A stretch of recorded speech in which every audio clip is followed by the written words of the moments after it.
He came to fix her faucet, a simple favor for a lonely widow, but when she whispered, "I'm glad you're here," the air turned electric.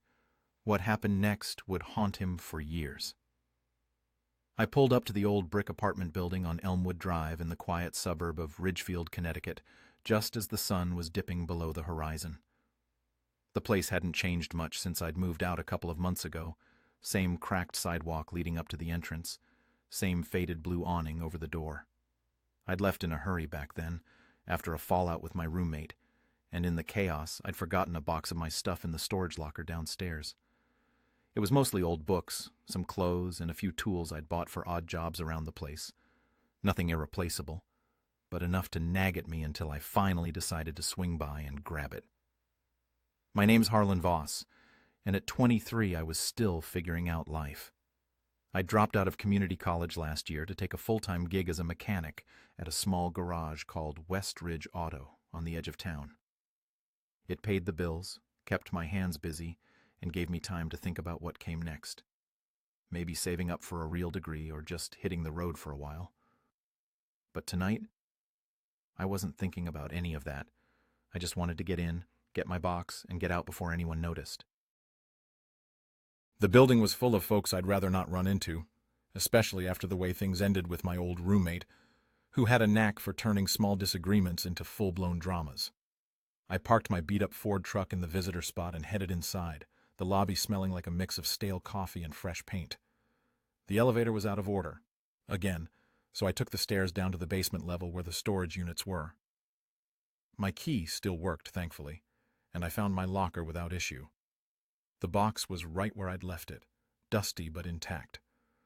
As I hoisted it onto my shoulder, I heard footsteps echoing from the hallway above. I figured it was just another tenant, but when I climbed back up to the ground floor, there she was. Mrs. Elara Thorne, my former neighbor from across the hall. Elara was the widow of Mr. Thorne, who'd passed away suddenly about a year ago from a heart attack. He'd been a quiet guy, worked as an accountant downtown, and they'd lived in that building for as long as anyone could remember. I didn't know her well. We'd exchanged polite nods in the hallway, maybe a quick chat about the weather or the noisy kids upstairs, but she'd always struck me as composed, elegant in a way that didn't fit the run-down vibe of the place. She was in her late 30s, I guessed, with that kind of timeless beauty that came from experience rather than youth. Dark hair pulled back in a loose bun, sharp green eyes that seemed to see right through you, and a figure that moved with quiet confidence. Tonight, she was dressed simply in a gray sweater and jeans, carrying a small bag of groceries. "Harlan?" she said, her voice soft but surprised, stopping in her tracks. "I thought you'd moved out for good." I shifted the box awkwardly, trying not to drop it. "Yeah, I did. Just came back to pick up some things I left behind. Didn't mean to bother anyone." She smiled faintly, but there was something tired in her eyes, like the weight of the day had settled on her shoulders. "No bother at all. It's nice to see a familiar face. The building feels emptier these days."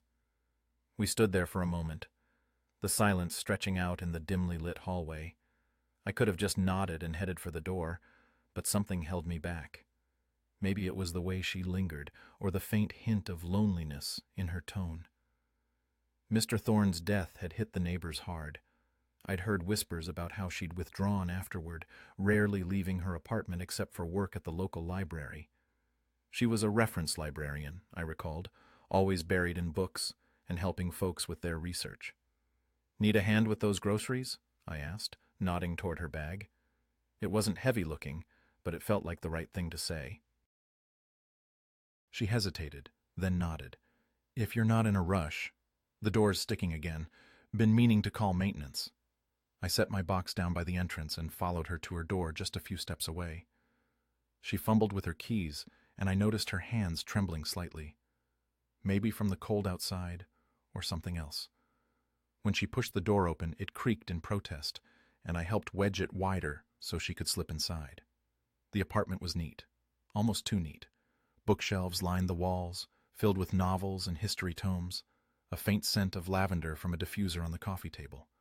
The living room overlooked the small courtyard, where a single street lamp cast a warm glow through the window. "Thanks," she said, setting the bag on the kitchen counter. "I can manage from here." I nodded, but as I turned to leave, she spoke again. "Harlan, would you like a cup of coffee?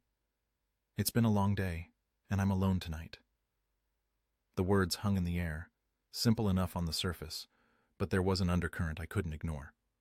Alone tonight. It wasn't an invitation exactly, more like a statement of fact, but it pulled at something in me.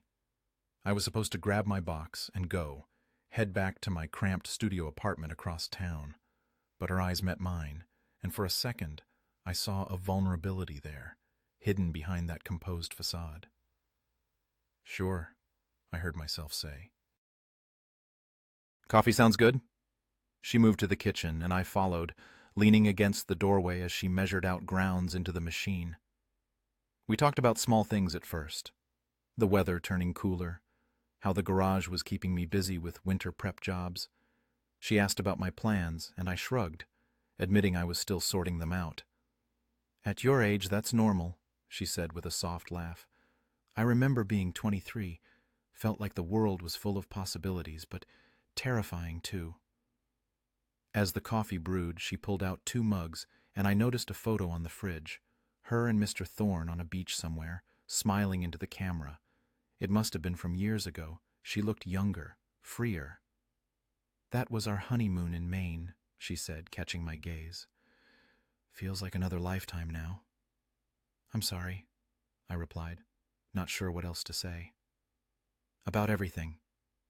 She waved it off, but her smile didn't reach her eyes. "Life goes on, right? Or at least, that's what they tell you." We sat at the small kitchen table, the steam from the coffee rising between us. The conversation flowed easier than I expected. She told me about her job, how she loved diving into old archives, helping people uncover forgotten stories.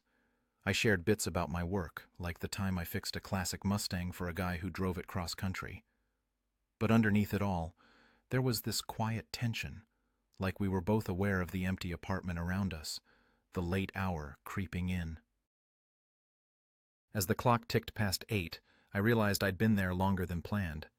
She refilled my mug without asking, and our hands brushed accidentally. Or was it? The touch was brief, electric, sending a jolt through me. I pulled back, but she didn't comment, just kept talking about a book she was reading, something about lost loves in historical fiction. Eventually, I stood to leave, thanking her for the coffee. At the door, she paused, her hand on the frame. "It was nice having company," she said quietly. "Nights like this, they can feel endless." I nodded, feeling a pull I couldn't explain. "Yeah, take care, Alara." As I picked up my box and headed to my truck, her words echoed in my mind. Alone tonight. I drove home, the streets blurring under the streetlights, wondering why that simple phrase stuck with me so deeply. But as I unpacked the box later that night, my phone buzzed with a text from an unknown number. It was her. "Forgot to mention, if you ever need a quiet place to think, the door's open." I stared at the screen, my heart picking up pace. What was I getting into? The evening had started innocently enough, but as I lay in bed, replaying our conversation, I felt a shift inside me, a curiosity mixed with caution. She was my neighbor's widow, someone I'd barely known, yet in those hours she'd shared pieces of herself that felt intimate, raw. The next morning I woke with her on my mind, the image of her tired smile lingering. Work at the garage was routine, oil changes, tire rotations, but my thoughts kept drifting back to Elmwood Drive. By afternoon, I found an excuse. I'd noticed her kitchen light flickering last night. Maybe the bulb needed replacing. It was flimsy, but I grabbed a spare from the shop and headed over after my shift. She answered the door in a simple blouse and skirt, surprise flickering across her face. "Harlan? Back so soon?" "I saw your light acting up," I said, holding up the bulb. Thought I'd fix it quick. She let me in, and as I stood on a chair in the kitchen, twisting the new bulb in, she watched from below, her arms crossed. "You're handy," she commented. "My husband was never good with that stuff. Always called professionals." I glanced down, meeting her eyes. "It's no big deal, part of the job." When I stepped down, our proximity was closer than necessary. She didn't move away, and neither did I. The air felt thicker, charged with unspoken words. "Stay for dinner?" she asked suddenly. "I made too much pasta anyway." I should have said no. I had no business lingering, but I nodded. We ate at the table, the meal simple but warm. Spaghetti with marinara, a side salad. She opened up more, talking about her life before Mr. Thorne's death, how they'd met in college, built a quiet life together. "He was steady," she said, "reliable, but sometimes I wonder if that's all there was." Her honesty caught me off guard. "Sounds like you miss him a lot." "I do. But it's the loneliness that's harder. Waking up to an empty bed, no one to share the small things with." I shared a bit about my own past, a bad breakup last year that left me wary of getting close. "Makes you question if it's worth it," I admitted. As we cleared the dishes, our hands brushed again, this time lingering a second longer. She pulled away first, but her cheeks flushed slightly. "Sorry," she murmured. "No need," I replied, my voice low. We moved to the living room, sitting on the couch with a glass of wine she'd poured. The conversation turned personal, dreams we'd set aside, fears we carried. She was 38, she revealed casually, mentioning a birthday she'd spent alone recently. It made the age gap clear. I was just starting out. She had a whole life behind her. Yet, in that moment, it didn't matter. As the night deepened, she stood to refill our glasses, but tripped slightly on the rug. I caught her arm, steadying her, and for a heartbeat, we were inches apart. Her breath hitched, and I felt mine do the same. "Harlan," she whispered, but didn't pull away. I released her, stepping back. "I should go." She nodded, but her eyes held mine. "Thank you for today. It meant more than you know." Driving home, I gripped the wheel tighter, my mind racing. What was this pull? She was off limits. A widow, older, someone from my past life in that building. But the way she looked at me, the vulnerability she showed, it stirred something deep. The following day I tried to focus at work, but by evening, I was back. This time, no excuse. Just a knock on her door. She opened it, her expression a mix of relief and hesitation. "Come in." We didn't talk much at first. She made tea, and we sat in the kitchen, the silence comfortable yet tense. Eventually, she broke it. "Why do you keep coming back?"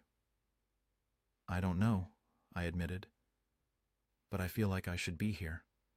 She reached across the table, her fingers grazing mine. "I'm glad you are." That touch lingered, and as the evening wore on, we shared more stories. Her travels before marriage, my childhood dreams of adventure. The barriers between us seemed to thin, each word drawing us closer. By the time I left, the air was heavy with possibility. I knew I was treading dangerous ground, but I couldn't stop. This is just the beginning. You have no idea what she will decide in a few hours. The next week passed in a blur, but Alara Thorne stayed on my mind like a song I couldn't shake. My days at Westridge Auto were long, grease under my nails, the hum of engines, customers haggling over repair costs. But every evening, my thoughts drifted back to that apartment on Elmwood Drive. I hadn't gone back since that last visit, though. Something held me back, a mix of caution and guilt. She was 38, a widow, carrying a weight of loss I could barely fathom at 23. I was just a guy with a toolbox and a life half figured out. What business did I have stepping into her world? But then, on Thursday, my phone buzzed while I was elbow-deep in a carburetor rebuild. It was a text from Alara. "The kitchen faucet's leaking. Any chance you're free to take a look?" My heart did a quick flip. It was a practical request, nothing more, but it felt like an invitation to cross a line we'd both been circling. I texted back that I'd swing by after work, then spent the rest of the day distracted, dropping a wrench twice and earning a raised eyebrow from my boss, Marcus. When I pulled up to the building that evening, the sky was heavy with clouds, a late summer storm brewing. I grabbed my toolbox from the truck and headed up, my boots echoing in the stairwell. Alara answered the door in a simple navy dress, her hair loose around her shoulders, a faint smile softening her face. "Harlan, you're a lifesaver," she said, stepping aside to let me in. The apartment felt different tonight, warmer, maybe because of the candles flickering on the counter, casting soft shadows across the room. "Storm might knock out the power," she explained, noticing my glance. "I like to be prepared." I nodded and got to work on the faucet, kneeling under the sink to check the pipes. It was a simple fix, a worn washer, nothing I hadn't seen 100 times at the garage or in my own place. But as I tightened the new fitting, I was hyper-aware of her standing nearby, leaning against the counter, watching me. Her presence filled the small kitchen, not intrusive, but undeniable. "You make it look easy," she said, her voice low, almost teasing. "It's just practice," I replied, wiping my hands on a rag. "You'd pick it up quick if you had to." She laughed softly, a sound that felt rare, like it had been locked away for a while. "I don't know about that. I'm better with books than wrenches." I stood, testing the faucet. The leak was gone, water flowing smoothly. "Good as new," I said, turning to face her. Our eyes met, and for a moment neither of us spoke. The air was thick, not with words, but with something heavier. Unspoken questions, possibilities we weren't ready to name. "Stay for a bit?" she asked, her voice quieter now. "I've got some leftovers from last night, chicken and rice. Nothing fancy, but it's better than eating alone." I should have said no. I had an early shift tomorrow, and every minute I spent here made it harder to keep things simple. But I nodded, setting my toolbox by the door. "Sure. Sounds good." We ate at the kitchen table, the candles casting a warm glow over the plates. The food was simple but comforting, and we talked about small things at first, her favorite authors, my knack for fixing things since I was a kid taking apart radios. But the conversation deepened as the storm outside picked up, rain tapping against the windows. She told me about her childhood in Vermont, growing up in a small town where everyone knew each other's business. "It was suffocating sometimes," she admitted, swirling her glass of water.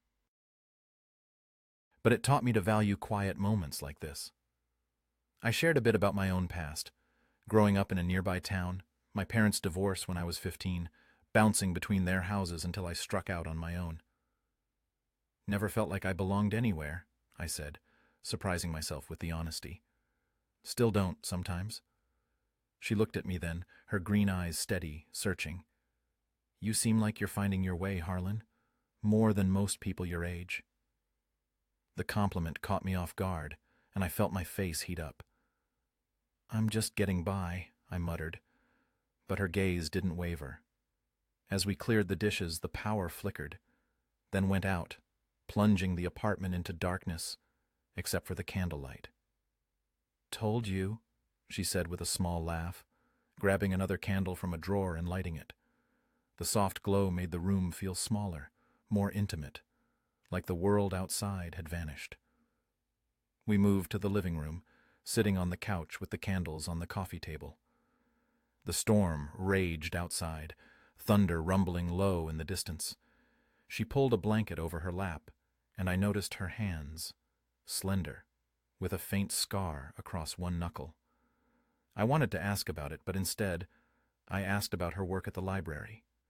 She lit up, describing a project she was working on, digitizing old town records from the 1800s. "It's like piecing together lives that no one remembers," she said. "Makes me feel like I'm keeping their stories alive."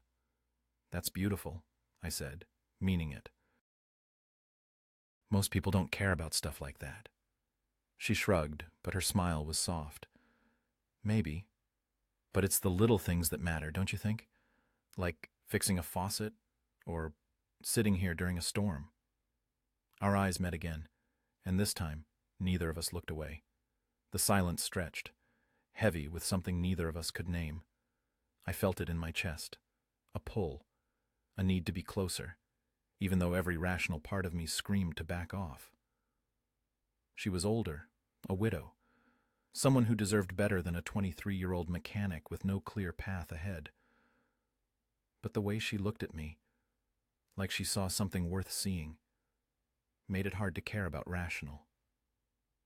"Harlan," she said softly, her voice barely above the sound of the rain.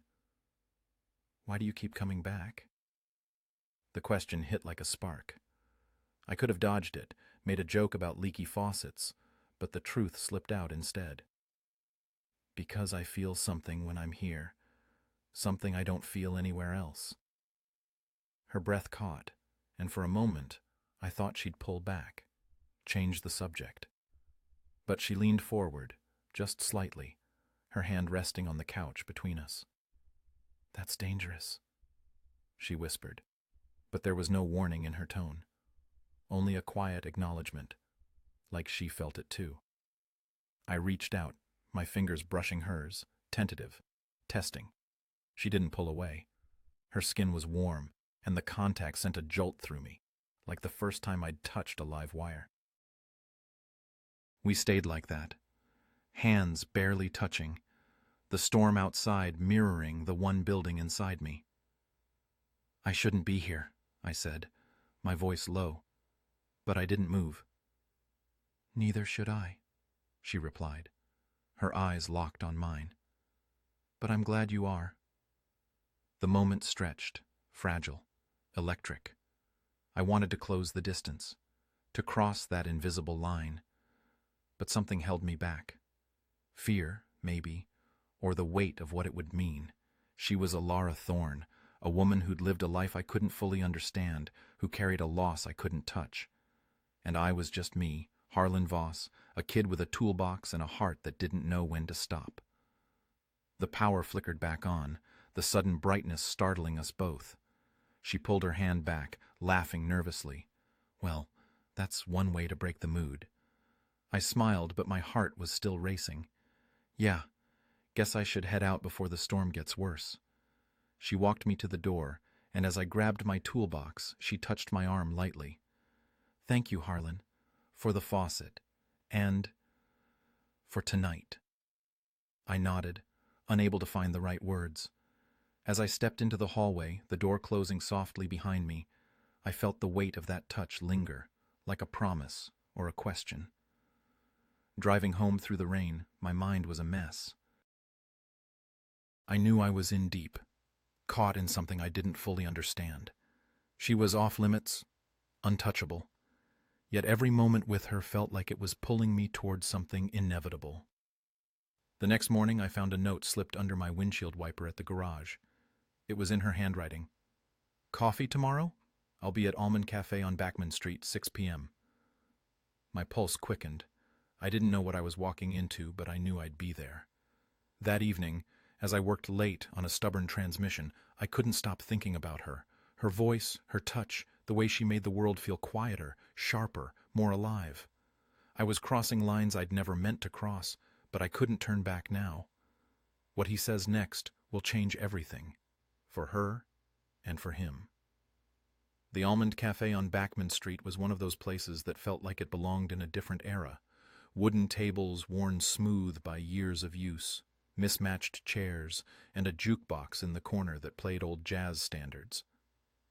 I arrived a few minutes early, my palms sweaty as I scanned the room. Alara wasn't there yet, so I grabbed a corner booth, the one tucked under a faded mural of a lighthouse. The air smelled of roasted coffee beans and fresh pastries, and the soft hum of conversation from other patrons grounded me as I tried to calm my nerves. At 23, I'd been on plenty of dates, or at least casual meetups, but this felt different. This wasn't a date, not really. It was something heavier, something I couldn't define. I'd spent the day at Westridge Auto wrestling with a rusted exhaust system, my hands busy but my mind elsewhere. Ilara's note had burned a hole in my pocket, her invitation replaying in my head. Coffee tomorrow? Simple words, but they carried weight. I hadn't texted her back to confirm, but I knew I'd show up.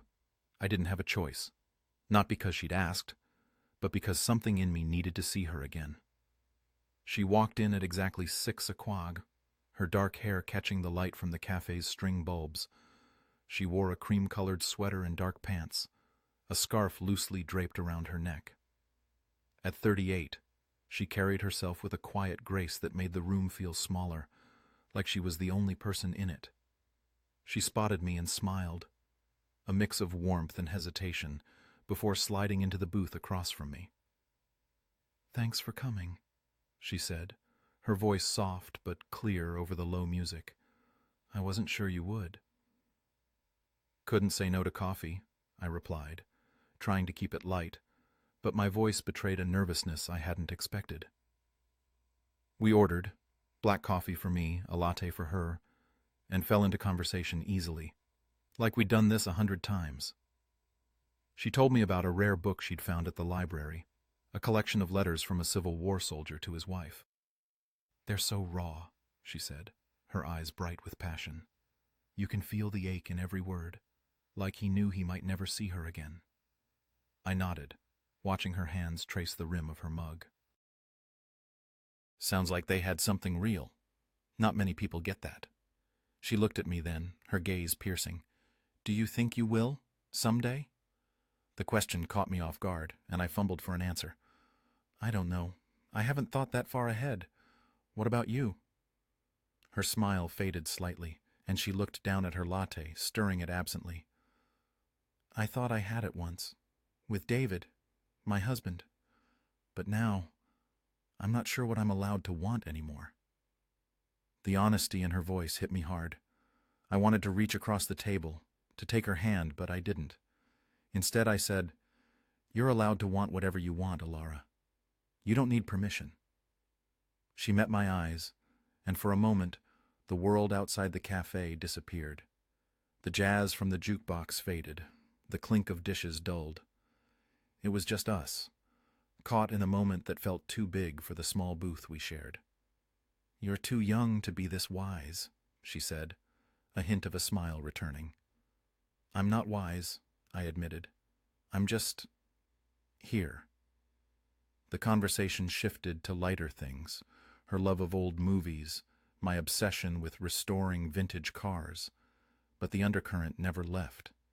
Every glance, every pause, felt loaded. When we finished our drinks, she suggested a walk. "It's not far to the park," she said. "The air feels good tonight." We left the cafe and strolled down Backman Street, the evening cool and crisp, the first stars peeking through the clouds. Ridgefield Park wasn't much, just a few benches, a pond, and a path lined with maple trees, but it felt like the perfect place to be. We walked slowly, our shoulders brushing occasionally, neither of us acknowledging it. She talked about her plans to visit a historical society in Boston next month, and I shared my dream of one day owning my own garage. But the words were secondary. It was the spaces between them that mattered, the way she tucked a strand of hair behind her ear, the way I caught myself watching her too long. At the edge of the pond we stopped, the water reflecting the faint glow of a nearby street lamp. She turned to me, her expression unreadable. "Harlan, what are we doing?" I swallowed, my throat tight. "I don't know, but I don't want to stop." She took a step closer, close enough that I could smell the faint lavender of her perfume. "This is a mistake," she whispered, but her eyes didn't leave mine. "You're so young, and I'm not supposed to feel this way." "Then why do you?" I asked, my voice barely audible. She didn't answer, not with words. Instead, she reached out, her fingers grazing my cheek, soft but deliberate. The touch was electric, sending a shiver through me. I leaned in, closing the distance, and for a moment I thought we'd kiss, right there by the pond under the stars. But she pulled back, her hand dropping to her side, her breath shaky. "I can't," she said, her voice breaking. "Not because I don't want to. Because I do, too much." I felt my chest tighten, a mix of longing and frustration. "Ilara, I'm not a kid. I know what I feel." "You think you do," she replied, her eyes glistening. "But you don't know what it's like to lose someone, to rebuild from nothing. I can't drag you into that." "I'm already here," I said, stepping closer. "I'm not asking for forever. I'm just asking for now." She looked at me, her expression torn between fear and something softer, something that looked like hope. For a heartbeat, I thought she'd bridge the gap, take my hand, let the moment carry us. But she stepped back, wrapping her arms around herself. "I need time, Harlan. It's too much." I nodded, swallowing the ache in my throat. "Okay, take all the time you need." We walked back to her car in silence, the night feeling heavier now. She drove me back to my truck at the cafe, and as I got out, she touched my arm one last time. "I'm not saying no," she said quietly. "I'm just saying, not yet." I watched her drive away, her taillights disappearing around the corner. The air was cold, but I felt warm, alive, like I'd been touched by something I couldn't explain. I drove home, my mind racing, replaying every word, every look. I knew she was right. This was a mistake, a line we shouldn't cross. She was a widow, older, carrying a past I could only imagine. But I also knew I'd go back, because whatever this was, it was real. The next few days were torture. Work kept me busy, but every quiet moment brought her back, her voice, her touch, the way she'd looked at me by the pond. I didn't text her, didn't call. I wanted to give her space, but it felt like holding my breath. On Sunday, I found myself back on Elmwood Drive, not planning to stop, just driving by. But her car was in the lot, and before I knew it, I was knocking on her door. She answered, her eyes wide with surprise, then softening. "Harlan," she said, stepping aside. "Come in." We didn't talk about the cafe or the park or the almost kiss. Instead, she made tea, and we sat in her living room, the silence comfortable but charged. She told me about a letter she'd found in the archives, one that had made her cry, a soldier's final words to his family. I listened, watching the way her hands moved, the way her eyes lit up with every detail. As the evening wore on, I felt the pull again, stronger now. I stood to leave, but paused at the door.